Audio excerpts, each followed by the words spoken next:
सिंध जी तइलीम तॻी तबाह आहे। हाणे वरी असांजो पाणी खसियो पियो वञे। भला असांजो कहिड़ो ॾोह आहे जो असांखां समूरा वसीला खसिया पिया वञनि।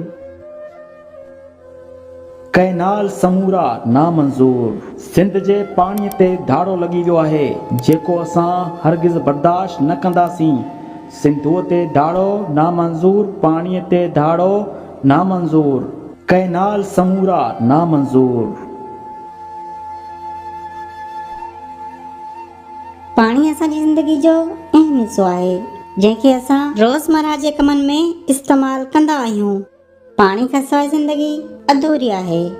सिंधू ते धाड़ो नामंज़ूर, कैनाल समूरा नामंज़ूर। मार पोवे ज़ालिम हुक्मरान खे जिन सिंध लुटे छॾी तबाह करे छॾिन सिंध खे। सिंध जे समूरनि वसीलनि ते कब्ज़ा करे सिंध जो पाणी बि नथा छॾनि।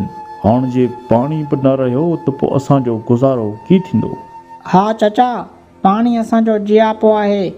पाणी खां सवाइ असांजी ज़िंदगी ख़तम थी वेंदी।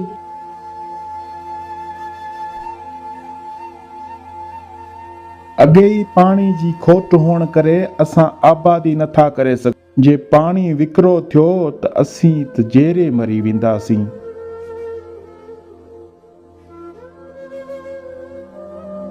पाणी आहे त सिंध हर तरफ़ खां सरसब्ज़ लॻी पई आहे। जे पाणी न हूंदो त असांजो माल मतो बुख मरी वेंदो। ॿियो त ठहियो असीं इंसान पाण फसल न हुअण करे तड़पी तड़पी मरी वेंदासीं।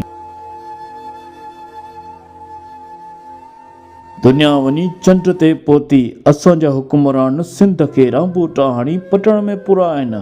भला ॿुधायो, पाणी न हूंदो त फसल कीअं थींदा, गाह कीअं थींदा? बिना गाह खाइण जे असांजो माल त मरी वेंदो। अलाह सान्या ॾे अहिड़े ज़ालिम हुकुमराननि खे जेके सिंध जो पाणी था खपाइनि।